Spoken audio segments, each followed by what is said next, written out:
Let's talk about these episodes. X-Men 97, Season 2, Episodes 1, 2, and 3. What's your kind of log line about these first 3 episodes? Man, I'm so lucky to be watching this. This show is it's making me feel good. The little things. For me, whenever I go to see these movies, especially nostalgia, especially things that are from back in the day, things that I already have positive relationships with, I want to like them. Hello and welcome to KRA-KOOM. I am your host, Octavius Newman, and today we are talking about X-Men 97, Season 2, Episodes 1, 2, and 3. And with me on the show today is Ken Sparks. Ken, how the hell you doing? I'm doing great, man. We are back in the 90s, which was my decade. You know what I'm saying? That's where I was living, thriving, and surviving. I was born in 90. I made it to 2026. Were you born in 1990? I was born in June 9th, 1990, 1996. No, 1990. I don't know where I got the 6 from, but yeah. Oh, man, you were trying to get back to where you was at. Yeah, man. They said it like 3 times. We got to get back to the 90s. I'm like, that's my decade. You know how the old heads was like, yeah, back in 76, that was my time, baby. Wow. Okay. Yeah. So that's actually hilarious. I didn't recognize that we had that connection there already in this whole thing. But yes, people, we are talking about X-Men 97, Season 2, Episodes 1, 2, and 3. So something I want to say to you before we get started is this is a spoiler episode. If you have not watched X-Men 97, Season 2, Episodes 1, 2, and 3. If you have not watched X-Men 97, Season 1. If you have not watched X-Men from the 90s, you are going to be spoiled. No jokes, no holds barred, nothing is held back. Old comic books, old Marvel stuff, old movies, it's all on the table. So if you move forward, you have picked this, you have chosen this path, and you have decided that you want to do this. The spoiler wall is up. If you go past this, it's on you. 3, 2, 1. It's your fault. Okay, now we're here. Let's talk about these episodes. And let's start off like we usually do with the big picture initial reaction from these episodes. Ken, tell me, what are you feeling? What's your kind of log line, your thesis statement about these first 3 episodes from Season 2? So my thesis and my log line, my feeling on these 3 episodes after the episodes were done. Actually, I'll tell you what I felt in the middle of episode 3. Okay. Man, I'm so lucky to be watching this. Oh. Because when do we ever get a continuation of a series that is arguably better than the original series and still gives you the feelings of the original series? Bold. Like I was just kind of like, man, I feel like this feels like home in a sense. And we were just talking about the 90s, and I think I said in our previous episode on, I think it was Supergirl that we talked about, where I said there's this particular, it was actually Disclosure Day, because we were talking about how movies don't feel like that anymore. And how, in that particular example, I was giving the example of whenever I find a 90s action thriller I've never seen before, I get really excited because I don't get to see. I've seen everything from the 90s. They don't make them like they used to. They don't make them like they used to. This show gives me that in a modern way, and it's just a beautiful show. And one of the things I love, Octavius, and we will get into it. Attention to detail. Yes, sir. The little things. The drum beat into the theme during the action scene. For whatever reason, it just hit me different. So this show is just more than the deep analysis of the story. It's making me feel good. You know what I mean? And that's what I get from this. It makes me feel good when I'm watching it. Yeah. So for me, I like to like things. I really like to like things. I like to go into something And I'm never the person who goes into something going, man, I hope this is trash. I don't know a person like that. I don't kick it with them kind of people. People who are Neither like, do I. I can't wait to watch something that is trash and garbage and sucks. I don't have that for you. That's not Yeah. something that I don't do that. So for me, whenever I go to see these movies, especially nostalgia, especially things that are from back in the day, things that I already have positive relationships with, I want to like them. I was talking to my therapist last year. We were talking about the things that we can do for ourselves to help us feel good. You're focused on your family, you're focused on your job, you're focused on this, that, and the other thing. And he was like, what's something that just makes you feel good? And I was like, man, like Saturday morning cartoons, stuff like from my childhood. And we were talking about why. And I think part of what that is for me is that it allows me to feel, it takes me back to a time where you got your bowl of cereal, you know what I mean? You got your favorite spoon, you got you're sitting in front of the television and you're watching these shows, or you're coming back from school and you're watching these shows. And like, there's a feeling where I don't have all this stuff on me. I don't have all these things that I'm responsible for. And there's something nostalgic about going back and watching these things. So I intentionally went out of my way to find these YouTube channels. Hope I'm not telling on nobody. Okay. I won't say the name of them, but I found these YouTube channels that show old cartoons with the commercials in them, So it's just like you're watching it. So you're watching it and you're like, oh man, I remember that toy, or I remember that video game, or I remember when that stuff came out. Oh, I remember This is what it's like watching these YouTube channels. So you get the bop it and twist it. Yes. Oh my God. You got to send me that. You get all of that.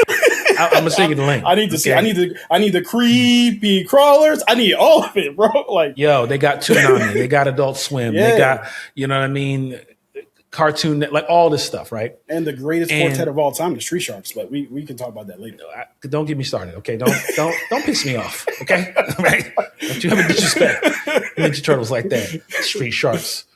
How dare you? Anyway, back to what I was saying. Awesome. Yep. No, enough. Cut it out. But back to what I was saying. One of those old cartoons is Batman the Animated Series. One of those old cartoons is X-Men. Yeah. So to watch this show, part of what it did, and I'll kind of land the plane on this part of our conversation, is it reminded me of when I was talking to my therapist about intentionally going to find those feelings and going to that nostalgic place and sitting down and watching the cartoons. And like, Octavius, if you feel a little overwhelmed, like, why don't you just sit down and kind of like let your, nervous system kind of like settle down and remember, like, you cool, you good, you all right? Yeah. I'm watching this show, and yes, it's really good. But there's something about like all of that stuff. I'm like, oh wow, I feel it. You know what I mean? I feel this similar feeling. And I'm not saying like I need this thing to do for me what the old series did, but it's doing something unique with the old stuff. Right. And I really, really like that, because the younger Octavius can enjoy that and have those fond, nostalgic memories. But as I'm watching this, I'm just like, oh, I'm having a new experience because I'm watching it with my kid. I'm having a new experience because I'm watching it as a grown man, So I loved it. That was my very long-winded way of saying, like, this is fantastic. Hell yeah. I'm down. I can't wait. And this is really already giving me what I want.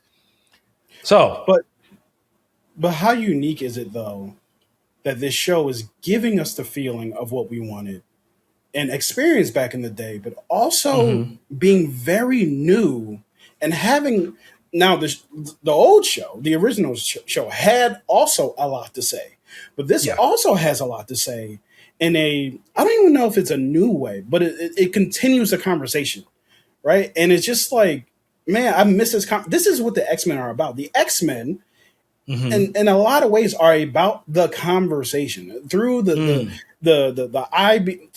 optic blast and the diamond bodies and the telekinesis and the time travel and going to Mojo World and into space. Through all that, it's humanity, how you treat one another, like who you are as a person, Right.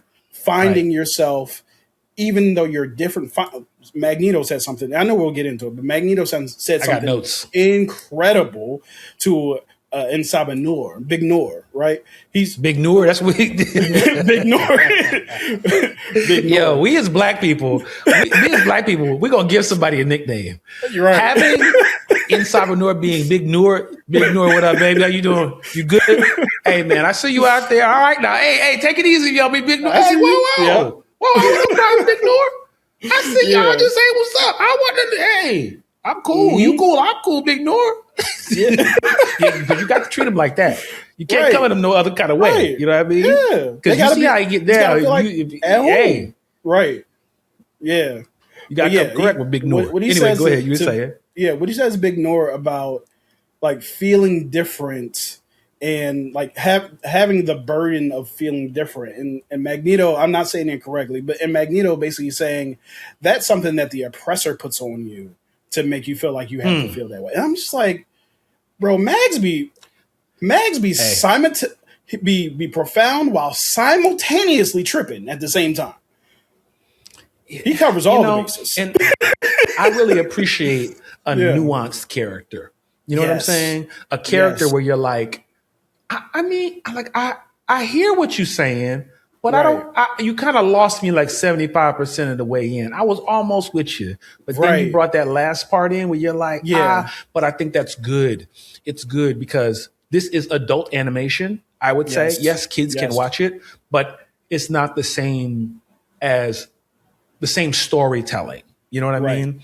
This is elevated, I think, in a way where it is challenging you to think through some of the stuff. So let's talk about what happened in some of these episodes. Let's get into the meat of the conversation. I got notes over here.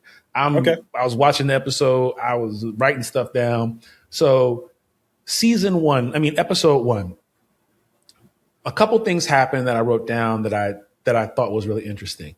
So we figure out that the team, we have a little recap, and that the team has been split up.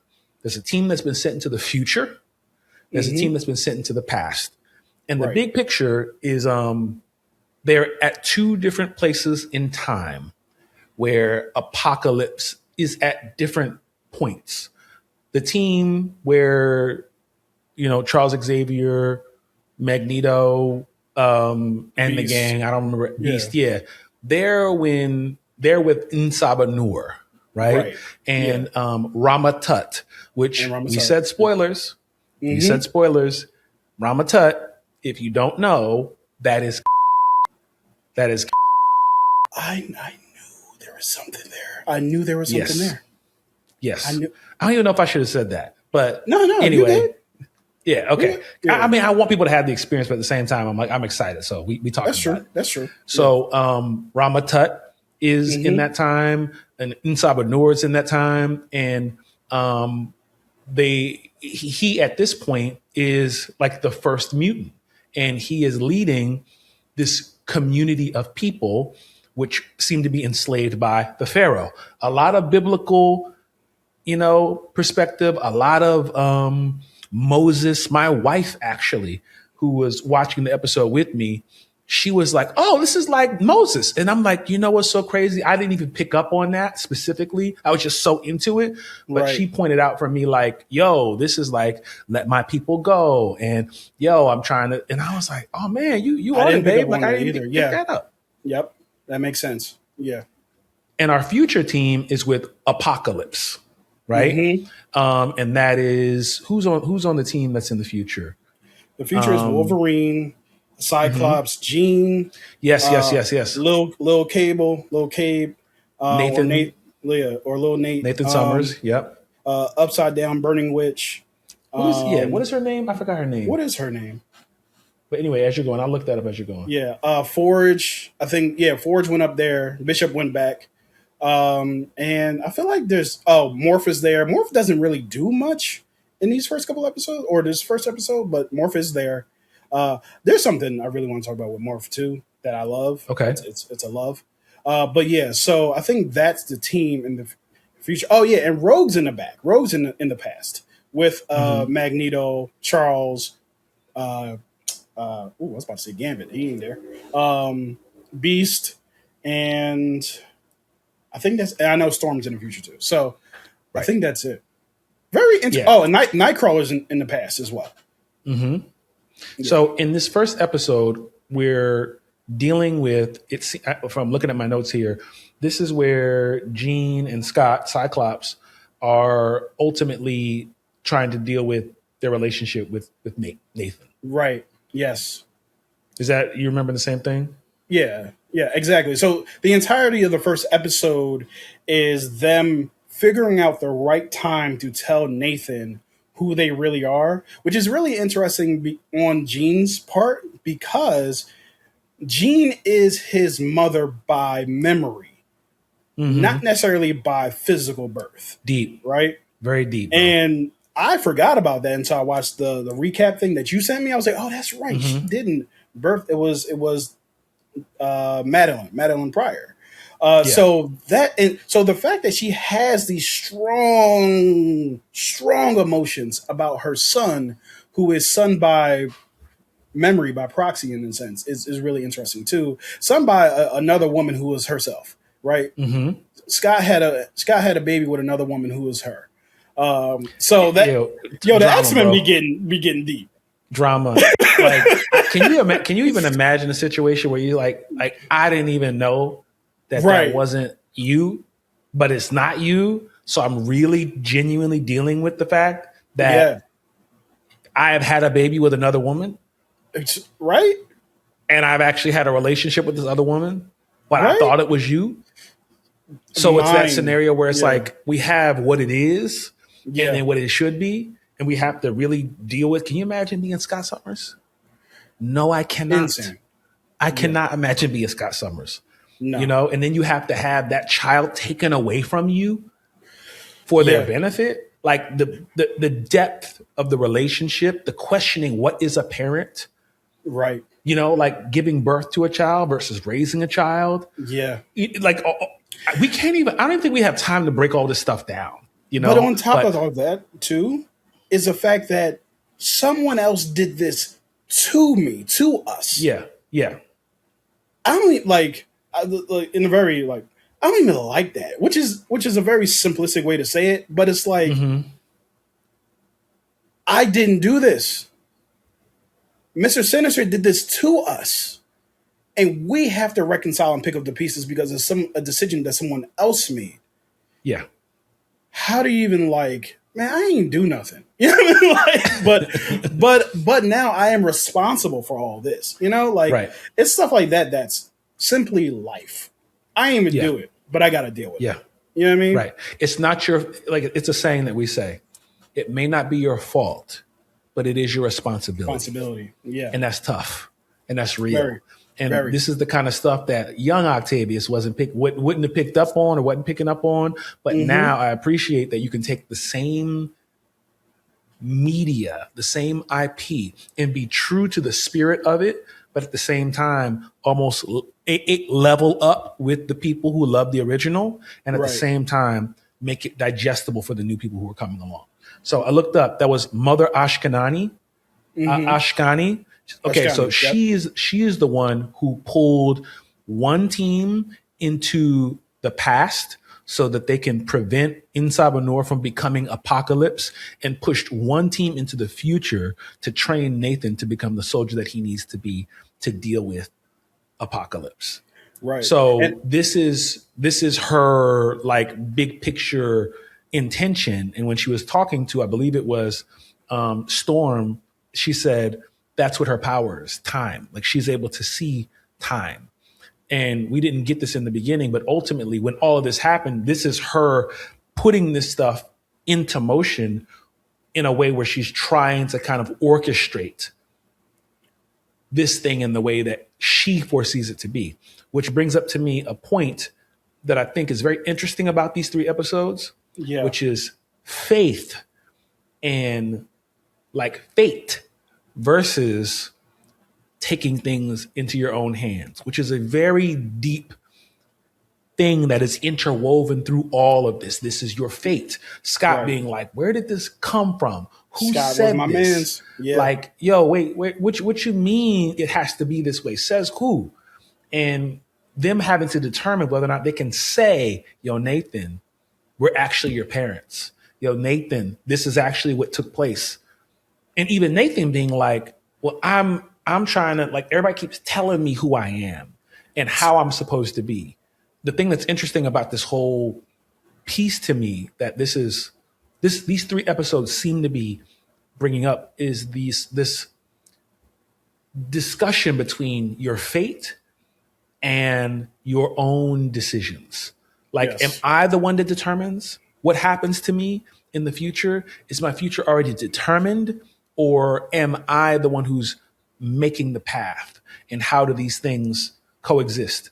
And what I love about the show is they're always having people discuss these things while there is action going on. It is not just smashing action figures together. Yes, we are going to have battle and we are going to have, action scenes, but at the same time, there's intention in what people are doing because this show is moving. It's moving very fast. That but pace at the same time, it's also like allowing you to be able to follow and feel at the same time. Yeah. And one of the things that about time in this particular show and time travel in general, there's a I don't want to call it a soapbox. I don't want to call it a bone to pick. I just want to call it curiosity. One of the things that's always made me curious about the conversation that people who have traveled time, they're in the past or in the future, is this idea of if we do this, it'll disrupt the timeline. If we don't do this, it'll disrupt the timeline. And in my mind, I'm like, you're disrupting the timeline by being there in the first place, right? Correct. I was thinking about this as I was watching the 3rd episode. I met my wife on CCP's campus because I had to go file some papers. I did not know this woman. She was walking down with a T-shirt of a rap artist that I really liked, and I said, "Hey, I like your shirt." If she wasn't wearing that shirt, if I didn't have to go down there, if she didn't leave the office when she did, we may never have met and all this other stuff. So, and if I didn't have to step around this guy on the train and miss my train to get here, I may not have butterfly ever met effect type deal. Butterfly effect. So I'm always thinking the fact that you are speaking to El Salvador in the first place has to mean something.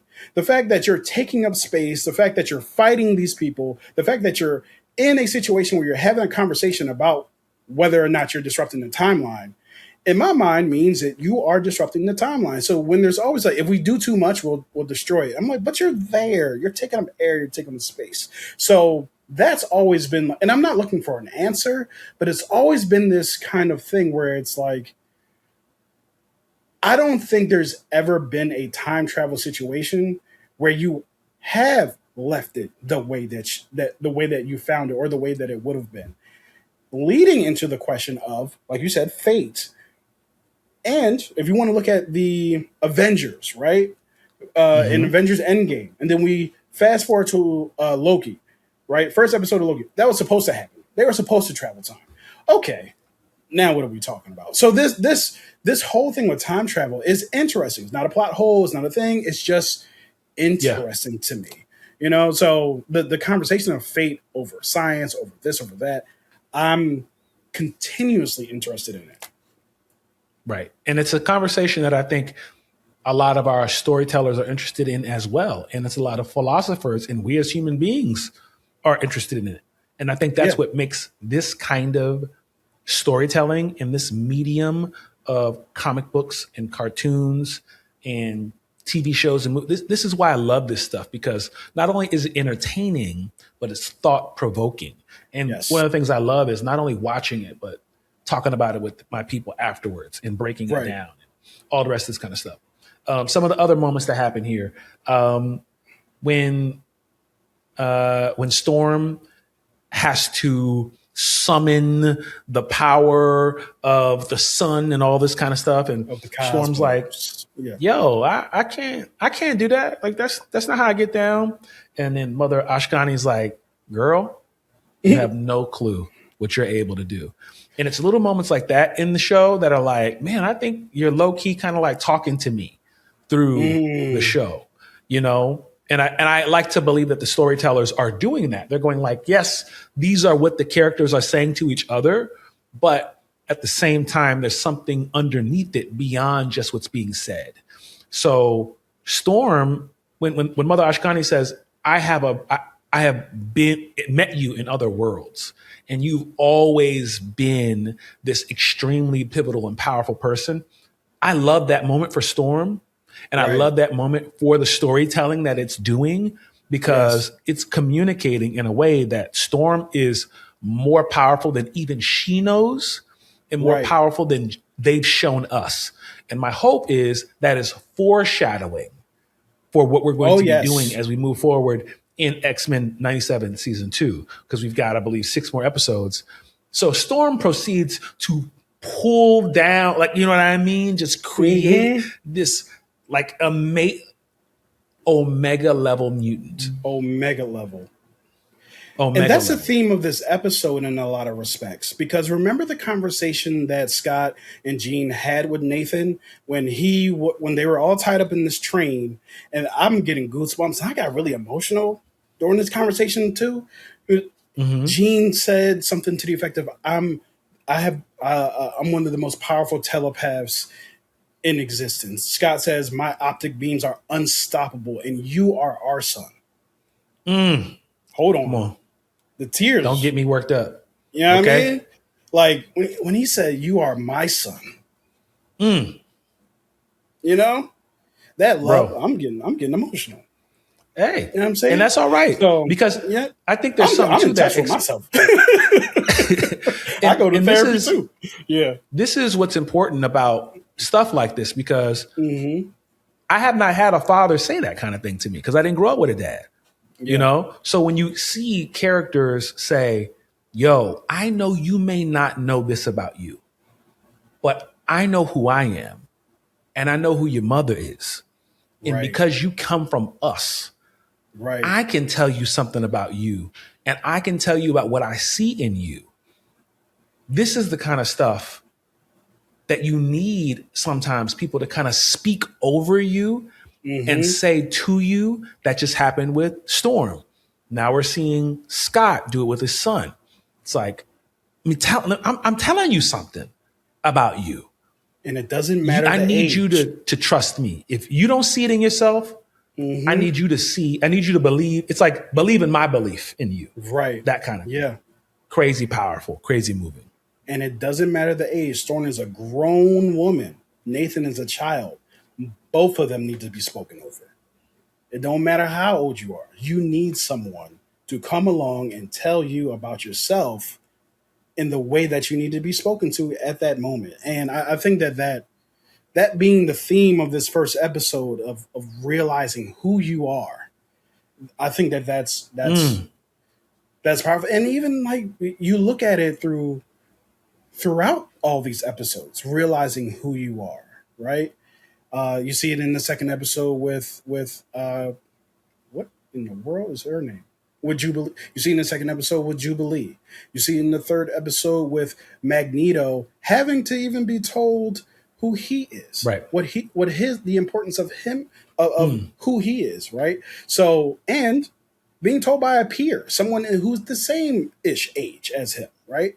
So I think that identity in the X-Men is intertwined, very much so. They realize I need to speak because it's going on the podcast. They don't see the hand movements, right? They don't see the hand weave, so they need to hear it. Right. And one last thing before we leave episode 1, what happens here is it seems ultimately like Nathan and Scott and Jean lead this kind of revolt against Apocalypse at the time. And we see a moment where Nathan is kind of using this telekinetic energy, and he's decides that he wants to take this kind of AI thing, and it changes his arm, the virus. And there was a big moment like, you got to decide this. I understand what Mother Ashkani is saying to you, and you hear what I'm saying as, Dad. You hear what Mom is saying, but you've got to make this decision right now. Are you going to do this? You have to take responsibility for what you do and what you say. All these people are saying these things to you, but you got to be the one to pick what you want to do. And he goes ahead and he takes it. And like, this is a point where, like, I think the Scott and Gene have to leave. It's like, yo, you got to go. You can't stay here. You have to go back to your time.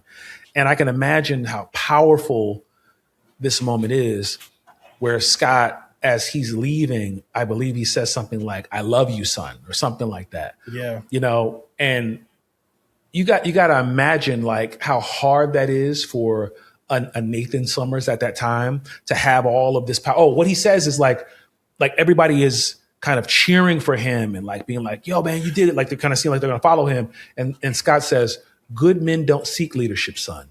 They're summoned to it." And it's just like, man, y'all better write. Yeah.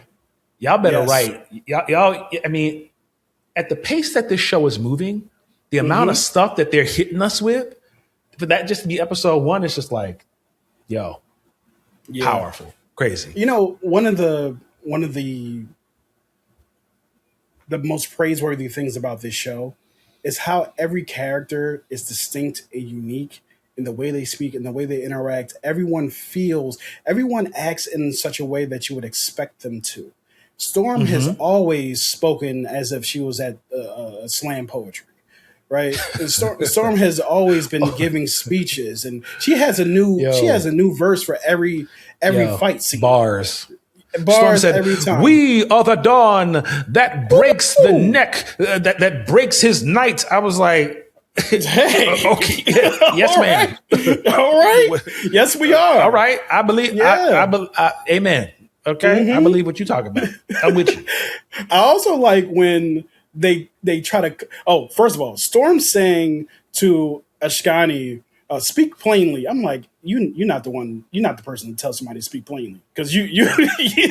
I don't know if you've ever spoken plainly, but no, like speaking of Ashkani, like Scott saying to Ascani when she was saying, well, you know, Nathan is the spring and you're the summer. Like, listen. All right, yeah. Dead all that. Okay. Like we doing too much. You was upside down, you was on fire. Turn yourself around, face me, and let's have a conversation. Come on now. You're doing all. I'm the summer. Are you talking about you doing a play on words, ma'am? I gotta talk to my son. Okay, so you put a lot of stuff in his head. Talking about the summer, wind, spring, and fall. All right.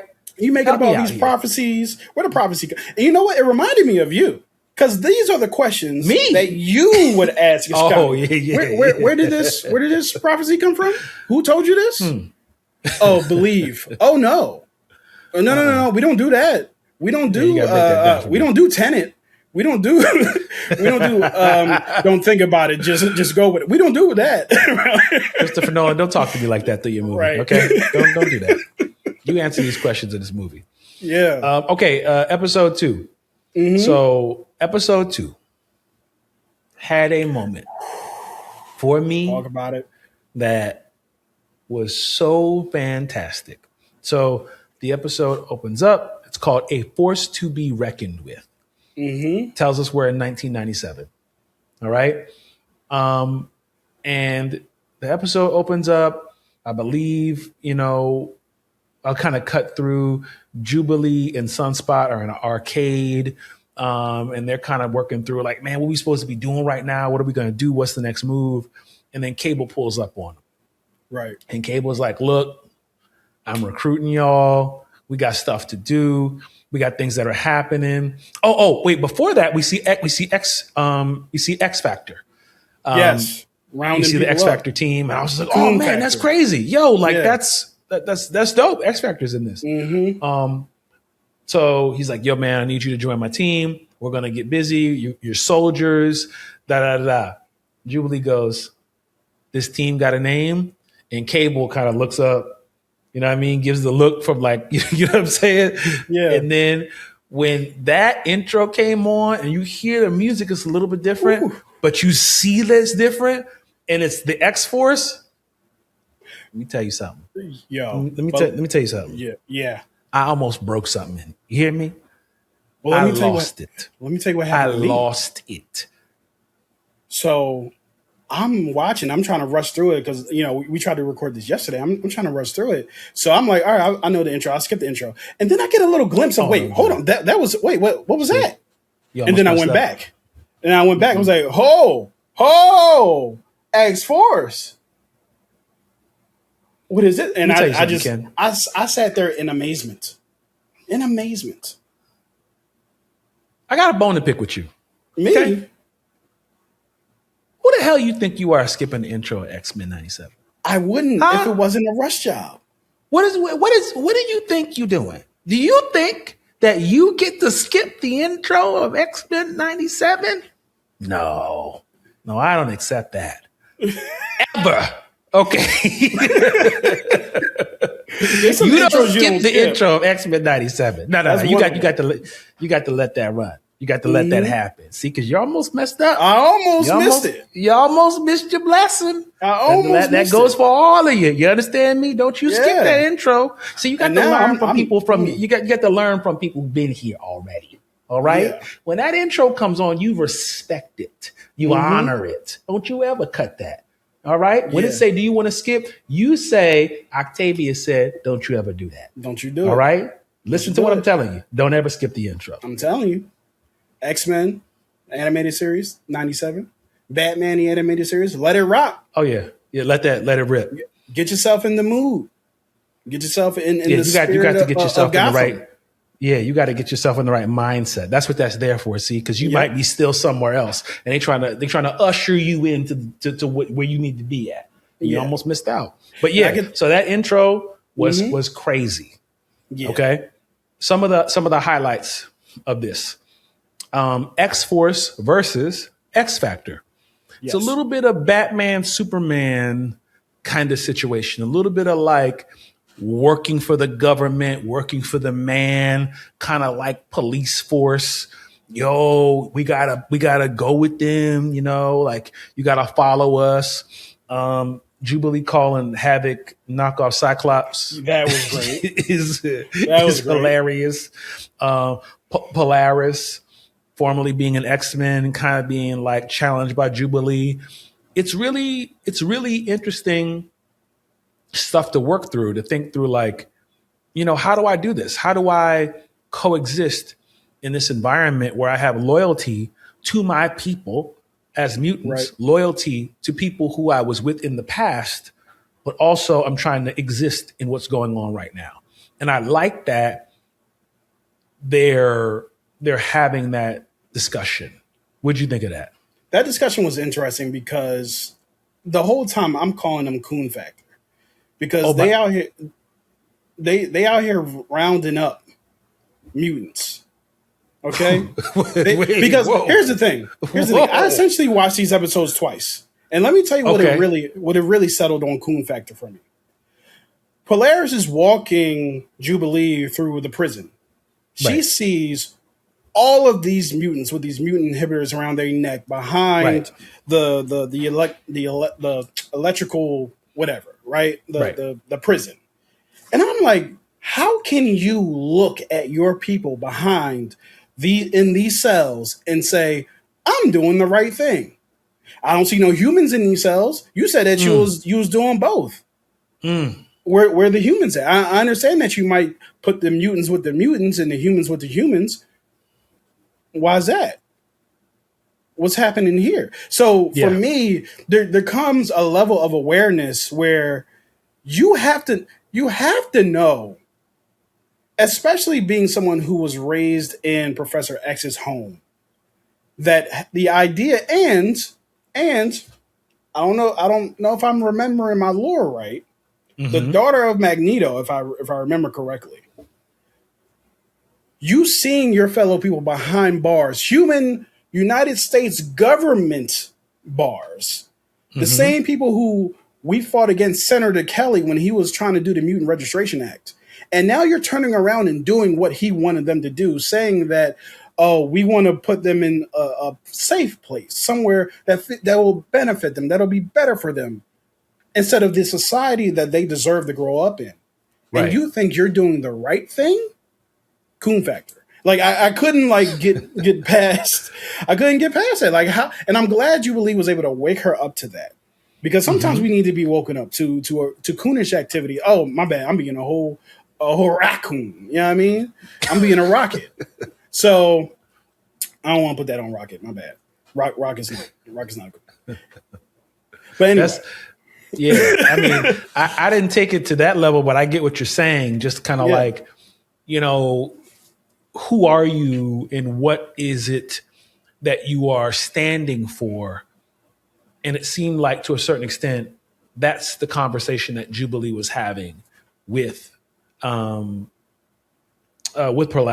That's the conversation that she was discussing with her, where she was saying like, yo, like we came from the same place. Right. You know what it is and what it isn't. It's like, how are you rolling with them? And at a certain point, we saw that those Polaris took those words to heart, you know, and she decided that she was going to say, hey, you know what? I'm gonna go ahead and break you out of here, and I'm gonna give you an opportunity to move forward. Right. And I think that Jubilee had her moment. You know, she had her hallway fight moment. Yeah. She had an opportunity to showcase what her power set is. Yes. She had an opportunity to maybe even preview what she's going to do in Marvel Rivals for all my gamers out there. You know, like what her ultimate might look like, or, you know, we saw the rollerblades out of her shoes. It was very 90s, you know, like she put her shades down, put her earphones on. We had a needle drop. It was a whole moment for her. And I love that. There was a needle drop there. Yeah. I'm sorry. We didn't talk about the needle drops. The needle drop from episode 1, when you had Evil Drumline and going into the X-Men theme as they were fighting, my brain was like, I can't believe they did that. Attention to detail, something that that is incredible in the show. There's phasers, I believe, being fired in that hallway scene that transitions into the music that she's listening to. It was the alarm. It was the alarm that started. Yeah. And then it kind of like started to speed up. And then you saw that it was meant to kind of transition us into the needle drop, which was like, yo, man. Yeah. It's the attention to detail that I love. Even first episode, real quick, Wolverine striking the machines, losing his claws. Yes. Because they broke off. I'm like, yes. Attention to detail. But we get to this hallway scene with Jubilee. This hallway scene, like I was saying before, Jubilee had her moment, and I don't think I've ever seen her really showcased in that way in any kind of media that I can think of outside of comic books. And I think it just really showed how badass she can be, how powerful she is as a character, and maybe what we can look forward to. Well, she had some moments in season 1, but this one was really an opportunity to showcase how powerful she is, and to showcase what the training that Cable gave her did for her, and how she's able to really handle herself. So there was a part where Cable and Sunspot were debating, because when the X Factor showed up and they were rumbling with him, like they grabbed the Jubilee as the rest of the team got away. And Sunspot goes back like, no, I got to get him. And then Sligh, knocks him out. And Cable's like, yo, we got to go. We got to get out of here. And in that moment, I'm kind of like, damn, Cable, like, what's going on? Like, how you going to do that? So I was a little bit on the side of Sunspot. And Sunspot is like, yo, like, just because Cable's like, because they can. Yo, she's good. Mm-hmm. She can handle herself. Right. A little bit like there's something coming after that I'm going to get to. Because when he said that, I was like, damn, bro, I hear you, but like that's just showing what kind of dude he is. Like, I'm a soldier, like we're gonna leave her behind. That's what he said. And Sunspot says, just because she can handle it by herself doesn't mean she should have to. And even that was a powerful point of view. Just like these two people who are approaching the same thing in two different ways, and both sides are kind of like, Cable's not going, I don't care about you. You're bad, like whatever. Cable's going, no, I trained her. Like, no, you gotta chill. She's good. She is able to deal with this. I'm not abandoning her. She's got it. Sunspot's going, I'm not saying she don't got it. I'm saying that's my girl. Like, what you talking about? I'm not leaving her. And then we cut to this part where Cable says, trust me, kids are a lot tougher than you think. And then they show us Cable in the past, and it's like, you guys got me. You did that on purpose. You had that whole interaction. You had that whole dialogue on purpose because you wanted me to feel conflicted. You wanted me to feel all those emotions. But you then showed me, you didn't just tell me, you showed me why Cable is like that. Because Cable is not just being a brute. He's not just being a bruiser. He's not just being an asshole. Cable's like, I know what I can do because I've already done it. Yes. I know that I trained you. I believe in you and I believe in the training I gave you. Just because she's a kid doesn't mean she can't do it. And I'm not being an asshole. I'm telling you from my point of view and my lived experience, kids are a lot tougher than you think they are. And I was like, damn, bro. Yo, you got me. I feel you. I understand your point of view, and I love this kind of storytelling, and I love the fact that range of emotions, when that kind of moment concluded, it was worth it because I saw both points of view, and I was still able to hold both of them and push the story forward. Love it. Neither one of them are wrong. I want to point you to a conversation that we had about one Kara Zor-El. Do you know where I'm going with this? I don't. Take us there. She believes that revenge will F you up. If you kill somebody, it'll destroy you. We had a conversation about why does she feel that way? Right. And the fact that they never showed us why she felt that way. And it didn't land because we didn't have any connective tissue to say, oh, that's where it is. Right. So when I look at the writing of X-Men 97, I'm looking at Cable and you connecting those dots and us seeing, oh, this is why they feel this way. There's, again, attention to detail. There's writing. There's intentionality. There's nothing leaving us flailing thinking, oh, I wonder why Cable feels that way. Because if we didn't know, we might feel very differently about his actions. Right. There's an importance in not just thinking. I had one person comment when I was talking about why Supergirl believes that way, and the person said, "Well, Clark's teachings." And I'm in my mind, as we know, our term for that is headcanon. That's not good enough. I'm not responsible for filling in the blanks. The writers are, the shows are, the people who crafted this thing are. So when we get to Cable and we get to Sunspot, and just like I was saying earlier, we know exactly who everybody is, what they would think, what action would feel out of character if they were to do it, everything. And that's the beauty. That's the beauty of the show, is that, again, attention to detail. And that's what I love about it. And one of the things I want to transition to this that I absolutely love about this show is how they have resurrected the reputations of Cyclops and Jubilee in this show. Yes, sir. Just with the very first episode of the first season. Oh, this is a very different Scott Summers than we've seen before. This episode was Jubilee in her hallway scene. We've seen for years, from the 90s until 2 years ago when X-Men 97 first came out. Jubilee, what you going to do with them little sparks? What you going to do with them little... And now I'm thinking, now when I'm watching this fight scene, I'm like, yeah, if I were to get hit with a firecracker, with a firework, that would probably hurt, right? Probably blow your fingers off. I've seen an NFL player blow his hand off, lose 3 of his fingers because he held a firecracker in his hands. Now, if I'm projecting these things and I can fire these things at will and I can propel myself off the wall because I have it on my feet and I can just push myself. Now we're using my powers in a very creative and intelligent way, because I'll tell you one thing, you also don't want it flashing in your face because that would blind you. Right.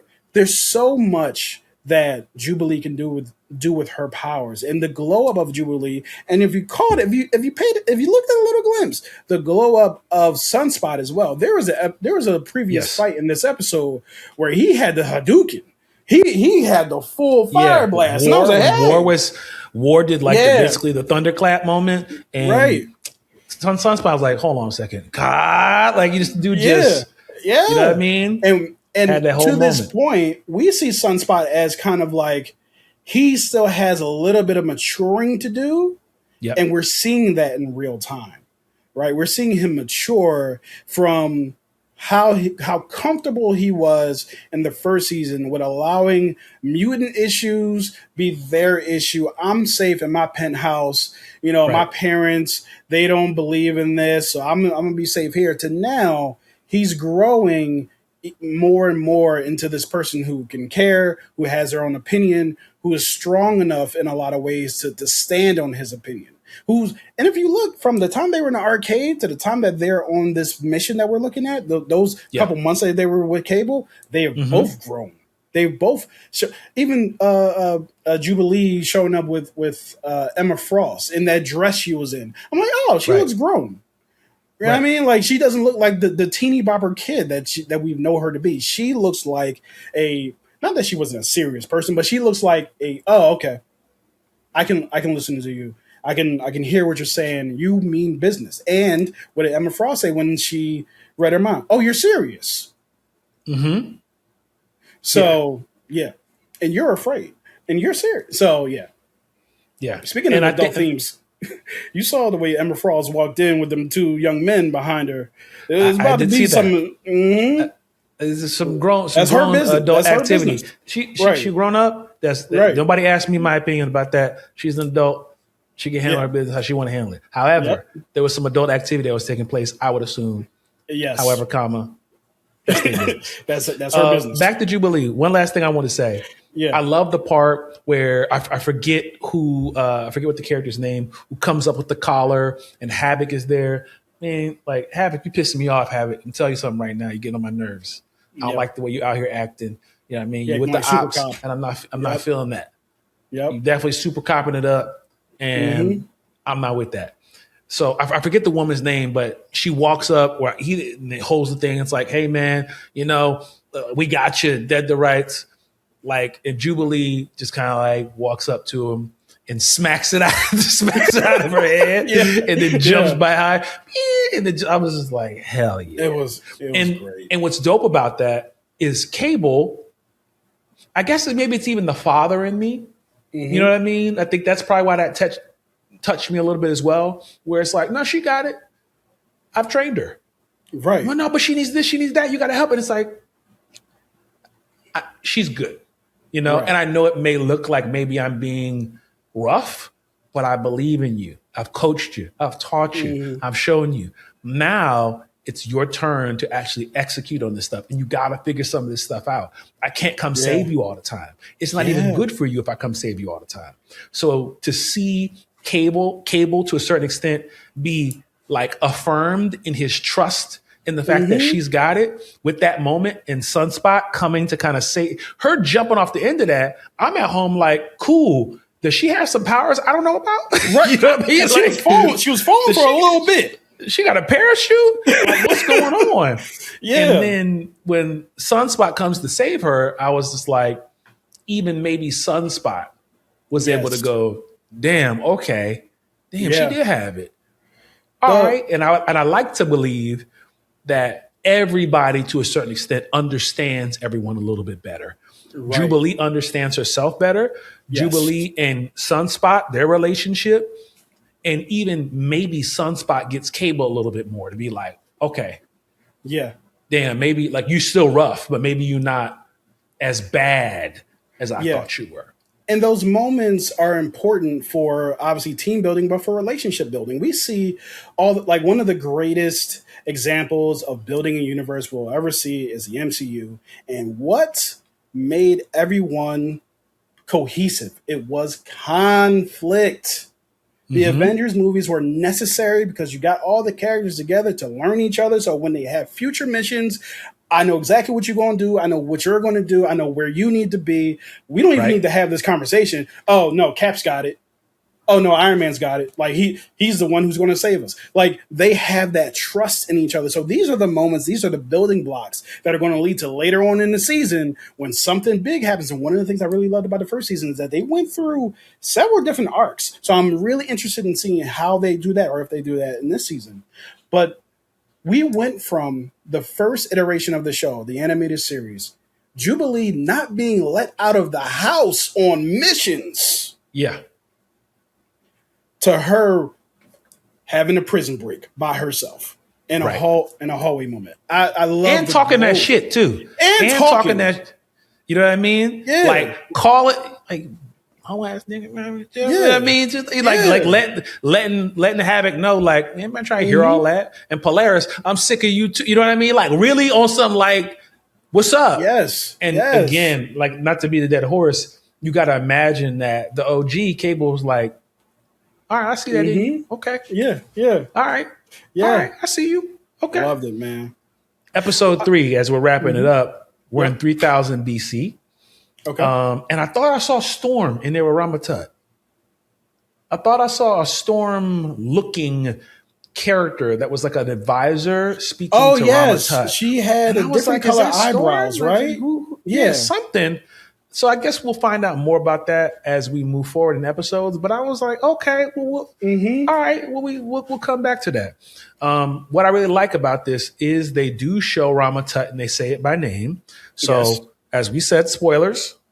Once again, Ramatut, that's Kang. I literally was like, oh my gosh, that's Kang. Because you see the circular stuff, you see this technology, and you're like, wait a minute, like what? How is all this taking place? Right. And then you see the robots that are showing up and they're fighting. And I'm like, wait, hold on. Wait, what's going on here? Like, how is this in the past, but it seems like technology from the future? And then they literally say it's send them a package.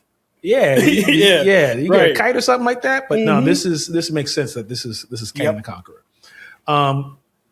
And we have our classic Magneto versus Professor X. Different ways to approach the same situation. Right. Professor X is like, I do not trust this nigga. He didn't say nigga, but Professor X is like, I do not trust him. That is one of our biggest foes. Yo, like his name is Apocalypse. Like, what are we doing? Right. And we fought this nigga before. This is not our first time. Yeah. And Magneto is like, that's in Sabanor. That's not Apocalypse yet. Yeah. And it's like, okay. Again, we're talking about fate versus making your own decisions and taking your future into your own hands. This whole idea of, and we've seen this before, pre-crime. You know what I mean? Like, I can look into your future. I know who you're going to be. I know what you're going to become. I already know you. I already know what you're about. I already know what you're going to do. I'm not even going to give you a chance. And then Magneto going, hold on a second. Maybe it ain't like that. And I love this conversation because the way they're written and the way they're performed, you see both sides. And at the same time, you still kind of squint your eyes at Magneto. You know, for the like first time in a long time, I'm like, Magneto, what you up to? What are we doing here? You know better. Like, it was the first time I was like, you know better. Because usually you wasn't buying it. You wasn't feeling it. No. Because we know who Apocalypse is, right? And I know that is a very precog, Minority Report idea of like, we know who this person is. However, we've been to the future. We've been to the present. We've been to the past. He may not have attacked us in the past because we just got here. But in the present and the future, he's been trying to take us out for a minute. Right. So this is the whole Thanos baby. But that's thing. what Mother Ashkanani is trying to do. Mother Ashkanani is like, I need you to go to the future to get Nathan Summers ready to be the soldier he needs to be. And I need you to go to the past to prevent Insaba Nur from becoming Apocalypse. These are two people who are these are two teams that are being sent on task to impact the future. You see what I'm saying? So Mother Ashkani believes that it's possible to be able to, even though she's like, it is written, this is the way, this is the future. There's still a level of like, but at the same time, we can have impact in it. And it seems like even in how this is being talked about, this is kind of the conversation that everybody's having. So I think it's a conversation that's worth having. And it's a conversation that's worth showing us to go, damn, I see what you're saying, and I see what you're saying. Right. You know, I see what both sides are saying. And as we move forward, we see that Nsaba Nur is like, yo, all right, I'm with you. I think it was General Logos, yes, who comes up and, you know, like trying, like he's leading his team. Nsaba Nur is leading his team, like revolting. These are slaves. You know what I mean? And he's like, yo, let's go out here. Let's rumble. Like, I'm going to go out here and I'm not going to try to just crush these people. I'm going to go out here and I'm trying to go, you know, make an impact beyond just killing everybody. And he has that moment. Yeah. He has that moment where he could kill General Logos, and he doesn't.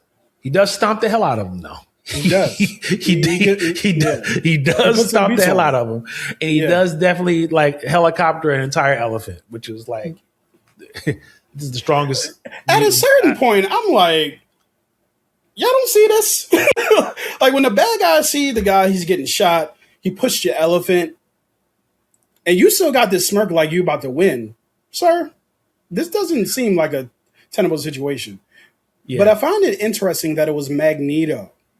Mm-hmm. And you can see Magneto trying Charles's way. Because just last season, Magneto, what did he do? Turn off the Earth? He turned off the electricity on the Earth because he was sick of it. He's like, I tried. I tried, but you niggas and he warned him let too. me. I'm tired. Don't make me let you down. You know what I'm saying? Like, I'm trying. Yes. And like, I feel you. Everybody's been in that moment where it's like, okay.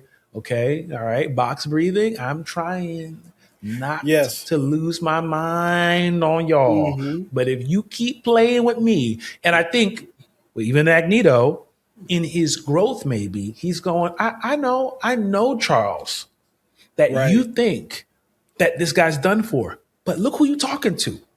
Look who you talking to. Who you saying that to? Look at me. Did you ever think that me and you would be here working together?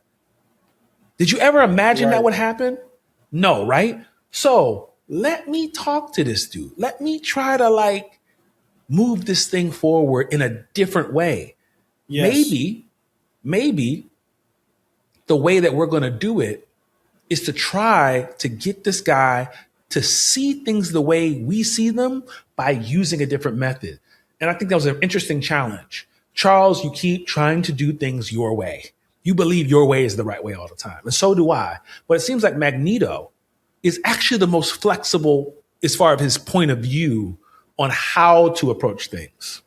Which is interesting because when you really look at it, the way that Magneto is trying is not Magneto's way. It's actually Charles's way, because Charles would say, don't kill your oppressor. Magneto would say, take him out now.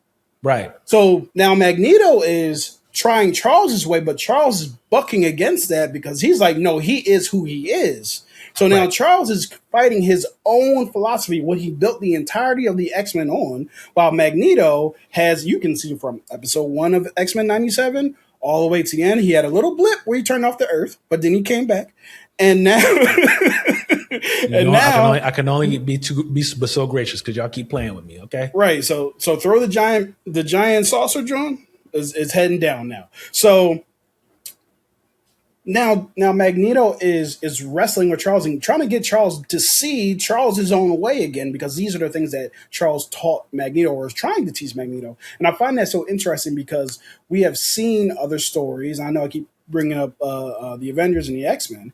We have seen characters who have switched positions, philosophy over time. Mm-hmm, that was the whole thing with Steve and Tony leading up to Civil War, switching sides gradually over movies.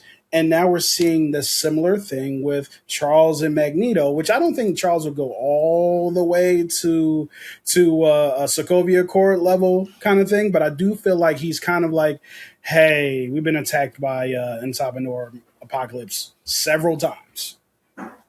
I It think kind of I is what think it is. I think Magneto is still Magneto. He's just doing it different ways. One of the things he said in my notes I have, he's like, and this is when I believe it's when Nsaba Noor was going to kill General Logos. He says, "Only a coward feels mighty stepping on ants."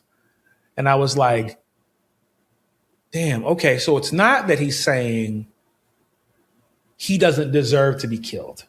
He's Right. saying, you're better than this. We, as the way I understand it, the way I take it, he's like, we are better and have different character than them.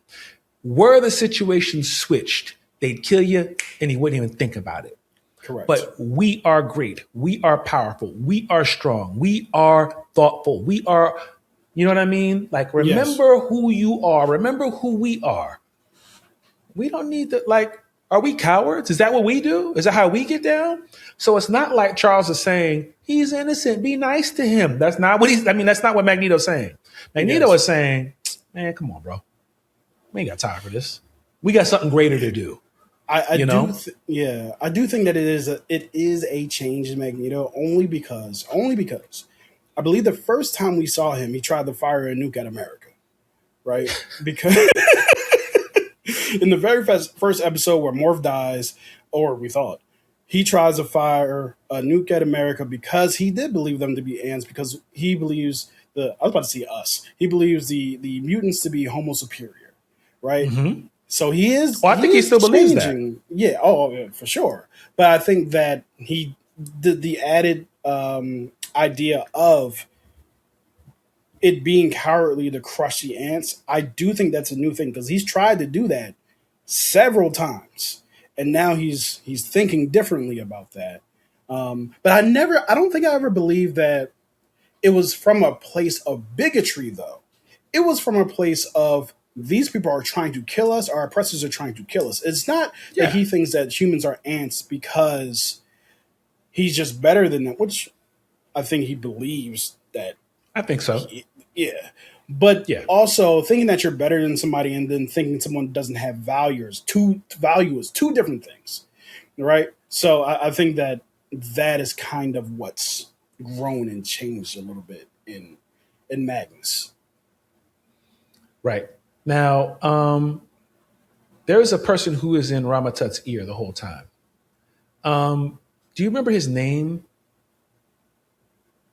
No, I'm trying to picture who you're talking about, actually. He had the kind of like the Tutankhamun kind of thing coming from his chin. I forget his name, but it was kind of the guy who was like, yo, survival of the fittest.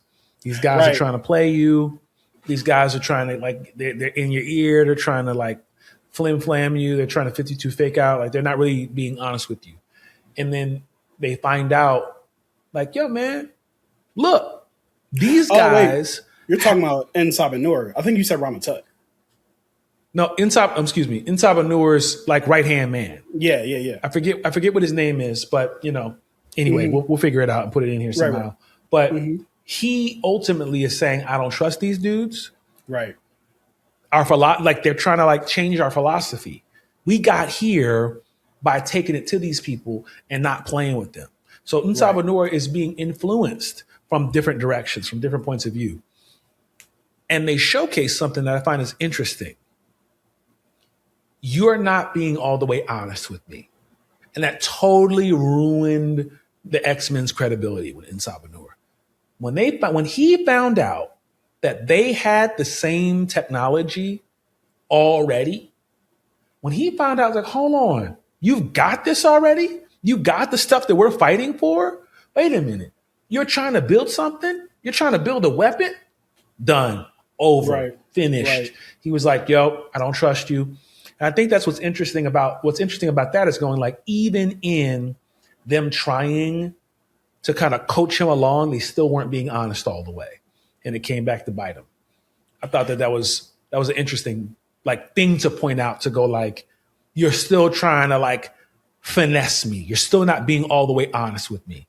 You're still trying to make things go your way. And that's something that the X-Men are always doing. Like, they're trying to do the right thing, air quote, Yes. but sometimes at the expense of being honest with people around them, you know? Yeah. 100%. And I think that when you have Magneto specifically being the one to tell you don't harm your oppressors, don't kill your oppressors, don't do anything to your oppressors, then you show up with the same tech as their oppressors, it raises a lot of questions. I would have preferred if they would have asked some questions. Of course, right? Because that would have been the diplomatic thing to do. We've talked about several times. Hey, this whole thing would have been fine if y'all would have just had a conversation. Right. But that's not what pushes the story along. We don't. We're not there for the peaceful talks. We're there for, and it's a reasonable response too. Yeah. Like, it is. People are dying. Like, I'm trying to make something happen. We are slaves. People are trying to kill us. We're trying to fight for our freedom. I'm not here trying to play. I'm trying to figure out who I am. You guys are one of us. I thought I was the only mutant around. Now to come find out, there are other mutants, and also the first mutant was black. Mm-hmm. Okay. Clarify, it's canon. Yep. First mutant was black. That dude's, you know what I mean? So I think that's very interesting. And I think that's intentional in the storytelling. He was like, these are brown people. You know what I mean? Yes. Like, so me finding out that you're one of us, but you over here like playing around? Nah, bro. Nah, we got to go. And then Bishop shows up. You know, they time slide back to the future, or like back to the whatever the heck, however you want to call it.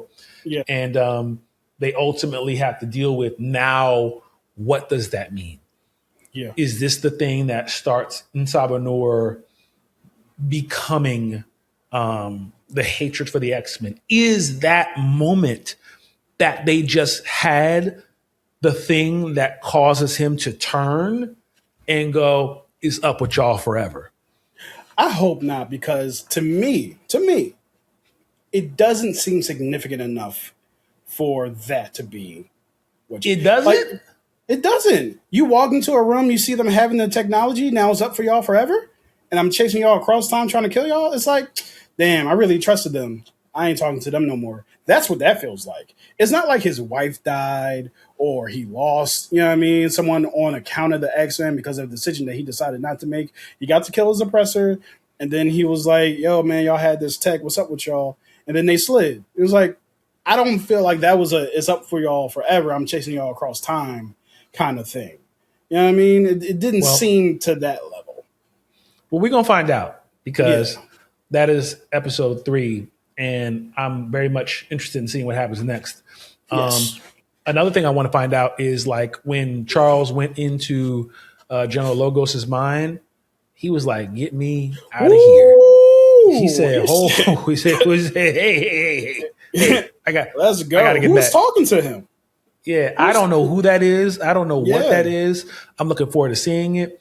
But I think what's interesting about the X-Men and the questions that they're asking is, like, what is the line for fate and faith versus the role that you play and the responsibility that you're doing? Because that seems to be the question that everyone's talking about. Was their act of trying to make a change and trying to have, you know, N'Sabanur not become Apocalypse the exact thing that makes him become Apocalypse? Yeah. You know, was Mother Ashkani, her intention to try to change things and play with time, the exact thing that causes things to mess up? Kurt or Nightcrawler says something that I thought was really interesting. He says, perhaps mere mortals were not meant to tame forces such as time. Right. And I was like, I think that's quite a point. That's quite a thing to even have a character say, because we know Kurt or Nightcrawler is a man of faith, an actual man of faith in the canon. And he's going like, well, I mean, I hear you, but maybe we shouldn't be doing this at all. You know what I mean? Like, but at the same time, Mother Ashkani is like, well, do we just kind of accept things as they are? So I love the fact that we have a lot of stuff to provoke conversation, and we're left with enough satisfaction after 3 episodes, but a desire for more. Perfect. Mm-hmm. Great first 3 episodes. They open it with the conversation of Ford saying, hey, Typically, when you go into time bites back. They started this season with that, and then you have Kurt bookending that as well. I think that we're going to get a lot of different conversations about that, like you said, throughout this entirety of this season. Yeah. So, Internet, that is our review of episodes 1, 2, and 3 of X-Men 97 Season 2. We want to know what you think about this. Send us an email, mailbag@KRA-KOOM.com. That's KRA-KOOM.com. Follow us on socials, KRA-KOOM_media on all the places. Follow us on YouTube if you haven't already followed us, youtube.com/@KRA-KOOM, KRA-KOOM. Leave us a comment. We want to talk to you. We want to hear what you have to say. If you have not subscribed to the show on YouTube and you like what we're doing, please do. Please hit us with a like, and please share the show with somebody. We love the conversation, but we want to expand the community. We want to expand the people that we're talking to. So everyone who shared a clip, everyone who wrote a comment, everyone who liked it, shared it, reposted it, discussed it, we appreciate you. Everybody who's saying anything, everybody who's talking about this is great. So we just big shout out to everybody who's engaging with the content. So please share this with somebody else you appreciate. Please leave us a comment. Let us know what you think. And we're really looking forward to continue to cover this as it goes on. Ken, got anything before we go? Can you tell them where they can find you? You can find me on Threads at It Could Be Kenny. That you'll find me talking about things like X-Men 97. You can reach out to me. You can have those conversations. I'll also be sharing KRA-KOOM content. I also have my own content that I do right now, which is mostly wrestling focused. But I'm very big into film, in the film side of things. So that's my first love. So talking about this, it will be great. You can find me on YouTube at It Could Be Movies. At It Could Be Movies, you can find my channel there. Or if you are interested in the wrestling side of things, you can also find me at It Could Be Wrestling. And that's where I spend most of my creative time right now when I'm not chopping it up with my friend Octavius. And I'm all over the internet at Octavius Was Here. So that's it for this episode. We appreciate you once again. Until next time, this is Octavius signing off. Peace. Peace.